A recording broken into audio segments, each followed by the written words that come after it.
Wonderful. Now let's try and understand what really drives this company. So in order for us to understand that, we need to understand what the vision and the mission statement of this company talks about. So let's take a look at the vision of the company. So what does it say? It says that to serve as a conduit to bring together technological biospheres, economic spectrums, industrial quorums, and the global market ecosystems to facilitate building a pro-human world. Wow.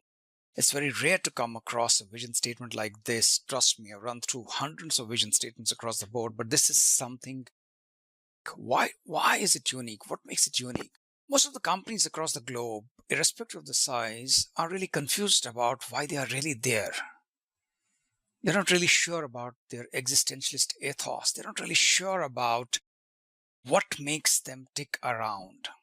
That sense of uncertainty, that flux percolates down to the lowest level in the hierarchy, and that's why there is all around confusion and not exactly a peak or an optimal utilization of all the resources that a particular company has. Now, a company like this, which is exceedingly clear about why it's there in this world, why has it been set up, why is it continuing to thrive, what does it really want to do?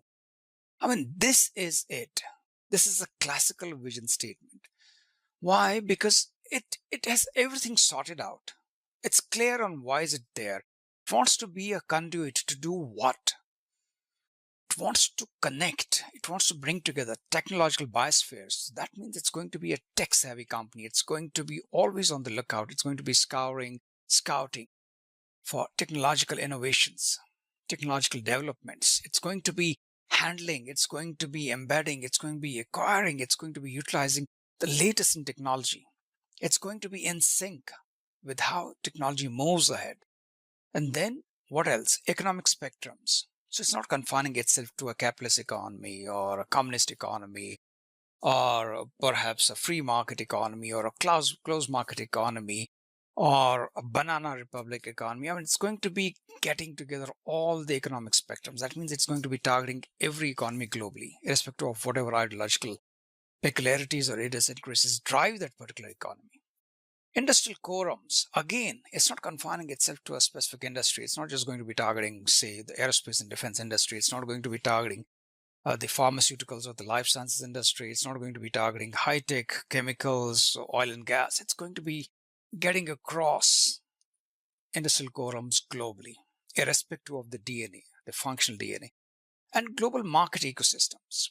Now, there are different market ecosystems across the globe. Different companies, leave aside the continents, different companies have different market ecosystems. Different countries have different market ecosystems, fine, to facilitate building a pro-human world.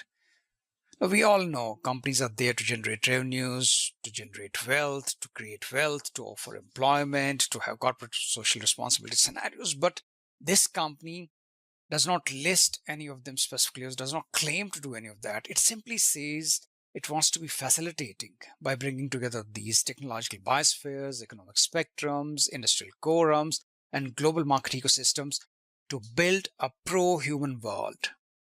A world which is pro-human. That means everything around this world, everything going on in this world is going to be facilitating the human race.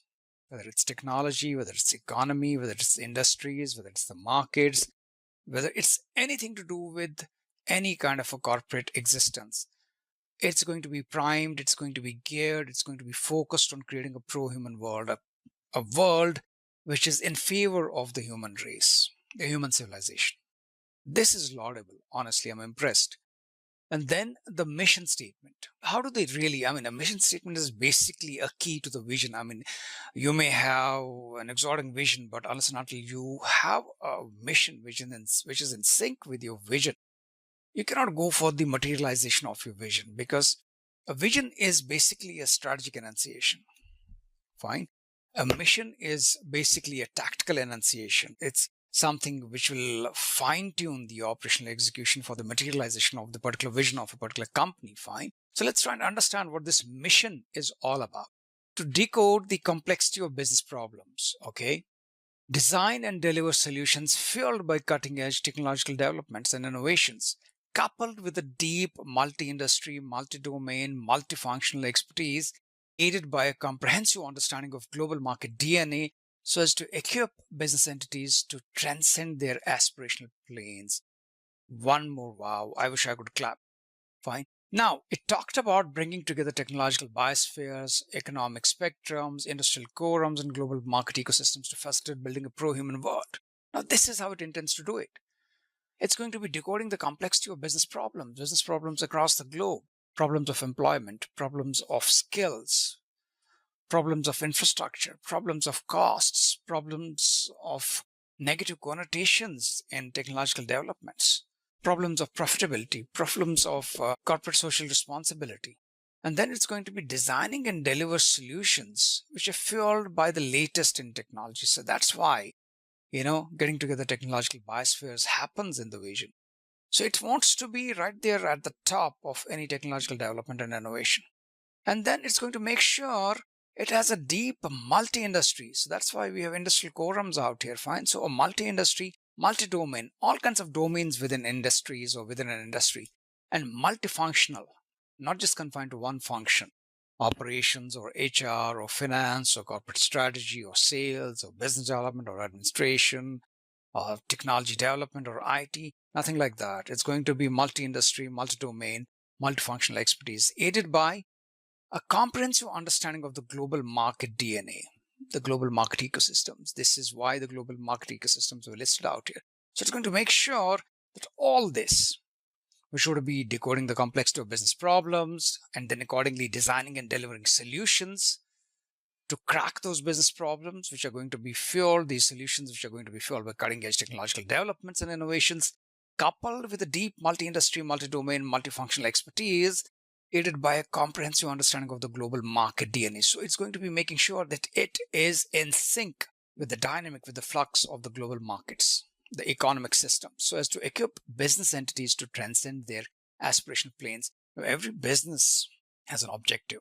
There's a particular business out there which wants to be creating the best technological products. It wants to be the number one in a particular domain. It wants to have a very high expenditure to sort of profitability ratios. It wants to be giving back to the world. I mean, there are so many other things which companies strive for, right? From being a nano cap to a super cap, fine.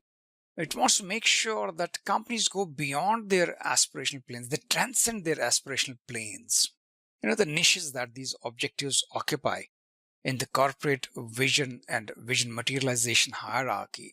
It wants to facilitate, it wants to help companies go beyond that. So simply delivering on business objectives is not the aim, or facilitating companies to simply deliver on the business objectives is not the aim of this company. It wants to go beyond that. Why? Because it wants to facilitate building a pro-human world. Now, this is a fantastic vision and mission statement. I mean, this tells us a lot about the company culture, the company leadership. The founding fathers of this company, I mean, they don't have a Mount Rushmore for them made as of now. But yeah, maybe sometime in the future they'll do that, or maybe do it on a mini basis in their office complex. Fine.